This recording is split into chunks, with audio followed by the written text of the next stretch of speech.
What is up, everyone? Welcome back to another video today, and in this video we are doing the 71st installment of Random Model Airports. Today we're going to be doing the Islip Long Island MacArthur Airport. No suggestions were made for this airport, however if you have any new suggestions, please leave them in the comments below. So we are back in the state of New York and checking out an airport on Long Island, the Islip Airport in this case, one that I probably could have done a while ago, but never got around to doing it until today because we have a brand new model in this update, and it has not been unboxed yet on the channel. That'll be coming out next week, and I'll talk more about that when we get to that new model. This is a nice little, 8-gate airport here. There is actually a B concourse off that way, right over here, but it is not in use, so I decided not to model it since, no one's using it over there. But they still have some of the B gates listed there. It's just that they don't get used anymore because there's been a lot of changes with this airport, and I'll talk more about them here as we look at this airport's history. So this airport opened in 1943 as MacArthur Field, and the first terminal opened on the airfield at the end of the 40s. Allegheny came through here as the first airline in Islip. This airport became really big for the commuter travelers and airliners during the 20th century. Allegheny Commuter, Mohawk, Empire, just to name a few that came through here. US Air Express in later years as well, once Allegheny became US Air. A new terminal was built in 1990, and then right at the end of that decade, Southwest came here for the first time in 1999, and they have maintained their presence ever since. Most carriers left Islip through the 2000s because of the declining passenger traffic. I imagine a lot of the travelers were just going into the city to fly out of, LaGuardia, JFK, or Newark. So it didn't really make sense for these airlines to fly into Long Island when everyone was just going to go to NYC anyway. American was the last legacy carrier here. They left once before in the 2000s, but then came back somewhere in between, and they left in 2022. So now it is basically all low-cost carriers and Southwest. There was a proposed Ryanair service in 2007 where they would try to operate from Dublin to Islip.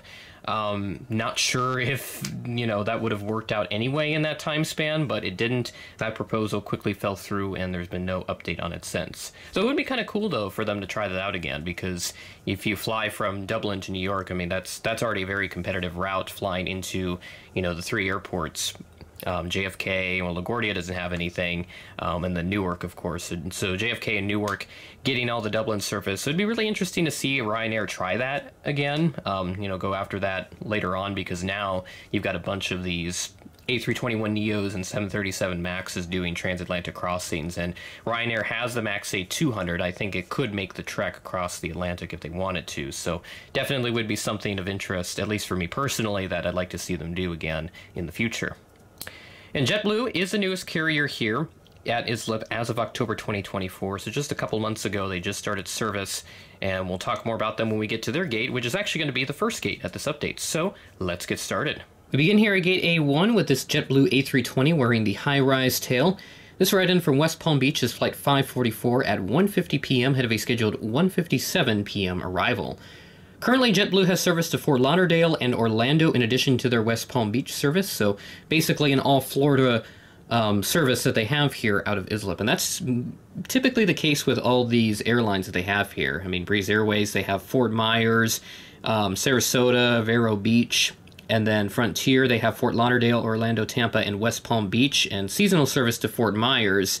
And then Southwest has Orlando, Tampa, and West Palm Beach. So West Palm Beach is serviced pretty healthily out of here, so very, very good to see that connection, and definitely going to be interesting to see how that transpires as we move into the winter season, which we already are in, actually, but, will be interesting to see how that service develops in the future.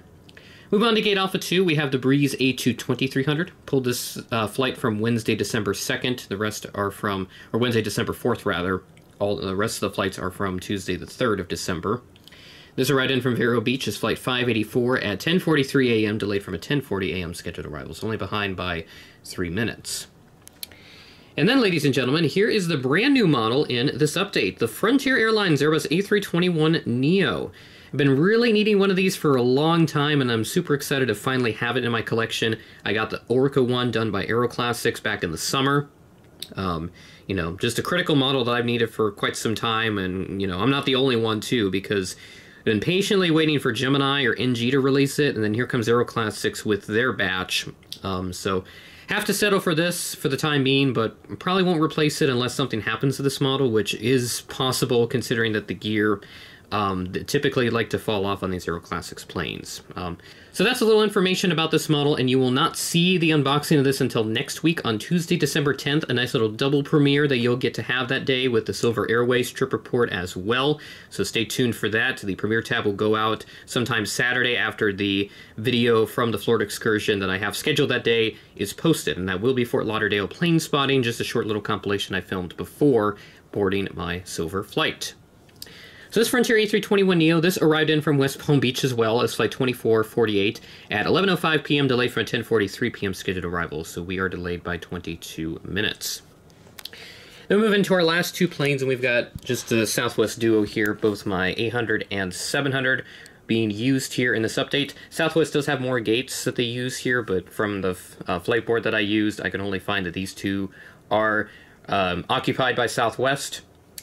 At Alpha 5, we have the Southwest 737-800, which arrived in from Orlando International as Flight 168 at 3:33 p.m. ahead of a scheduled 3:45 p.m. arrival. And then the last aircraft for this update, down over here at Gate A7, is the 737-700. I'll try to move that jet bridge out of the way so you can see it a little better.